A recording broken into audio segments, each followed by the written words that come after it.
Mexican Empire. Though given to Cortes by the Tabascan Indians, it seems clear that she was of noble birth, and that her father was the lord of many cities. It is pretended that she fell into a tributary situation through the treachery of her mother, who remarried after the death of her first husband, and who, bestowing all her affection on the son born of this second marriage, determined in concert with her husband that all their wealth should pass to him.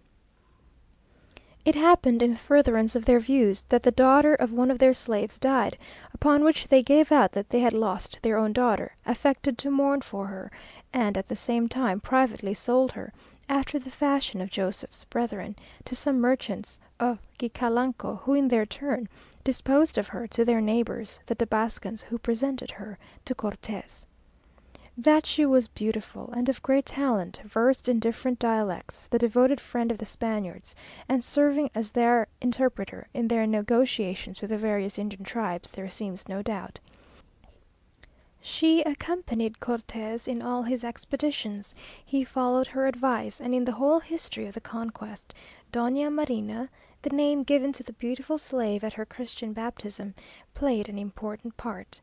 Her son, Martin Cortes, a knight of the Order of Santiago, was put to the torture in the time of Philip II, on some unfounded suspicion of rebellion. It is said that when Cortes, accompanied by Doña Marina, went to Honduras, she met her guilty relatives, who, bathed in tears, threw themselves at her feet, fearful lest she might avenge herself of their cruel treatment, but that she calmed their fears and received them with much kindness. The name of her birthplace was Painala, a village in the province of Coatzacoalco. After the conquest she was married to a Spaniard named Juan de Jaramillo. But I have wandered a long way from the Sierra Malinchi. The two great volcanoes, but especially Popocatepetl, the highest mountain in New Spain, seem to follow the traveller like his guardian spirit wherever he goes.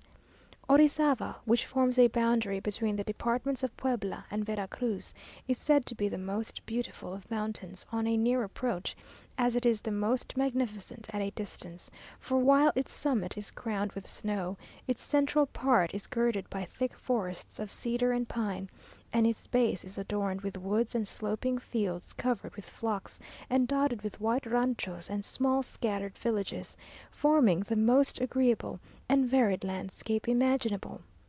Ixtaccihuatl means white woman, Popocatepetl the mountain that throws out smoke. They are thus celebrated by the poet Heredia. Nieve eternal corona las cabezas de Ixtaccihuatl purísimo, Orizaba y Popocatépetl, sin que el invierno toque jamás con destructura mano los campos fertilísimos Toledo. Los miras el indio en púrpura ligera, lloro tenerse, reflejando el brillo del sol en occidente, que es sereno, en hielo eterno y perenal verdura a torrentes versió su luz dorada, y vio a naturaleza conmovida, con su dulce calor hervir en vida. Translation. Eternal snow crowns the majestic heads of Orizava, Popocatepetl, and of Ixtaccihuatl the most pure. Never does winter with destructive hand lay waste the fertile fields, where from afar the Indian views them bathed in purple light, and dyed in gold, reflecting the last rays of the bright sun, which, sinking in the west, poured forth his flood of golden light, serene, midst ice eternal, and perennial green, and saw all nature warming into life, moved by the gentle radiance of his fires. The morning was really cold, and when we first set out, Popocatepetl was rolled up in a mantle of clouds. The road led us very near him, the wind was very piercing, and K was mounted on a curate's pony, evidently accustomed to short distances and easy travelling. We had been told that it was muy proprio para señora, very much suited to a lady, an encomium always passed upon the oldest, most stupid, and most obstinate quadruped that the haciendas can boast. We overtook and passed a party of cavalry guarding some prisoners whom they were conducting to Puebla. As the sun rose, all eyes were turned with amazement and admiration to the great volcano.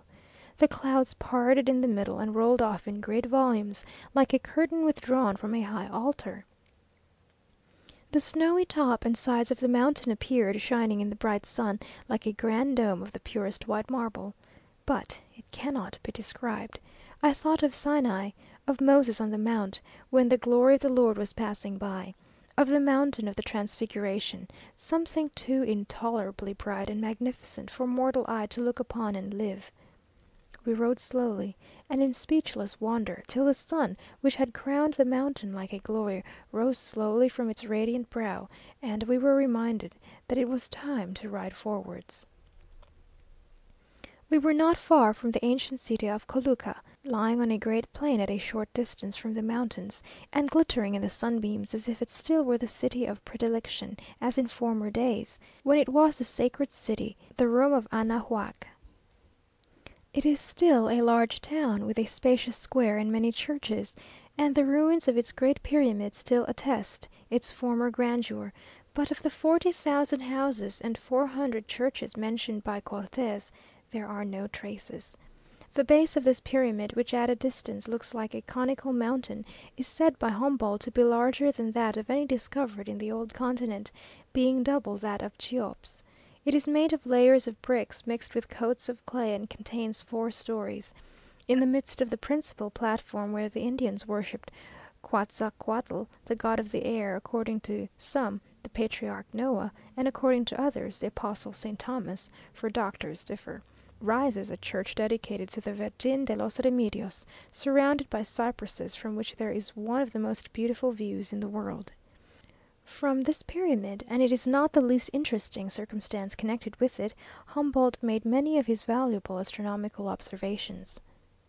The treachery of the people and priests of Cholula, who, after welcoming Cortes and the Spaniards, formed a plan for exterminating them all, which was discovered by Doña Marina, through the medium of a lady of the city, was visited by him with the most signal vengeance.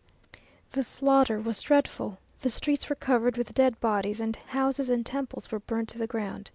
This great temple was afterwards purified by his orders, and the standard of the cross solemnly planted in the midst.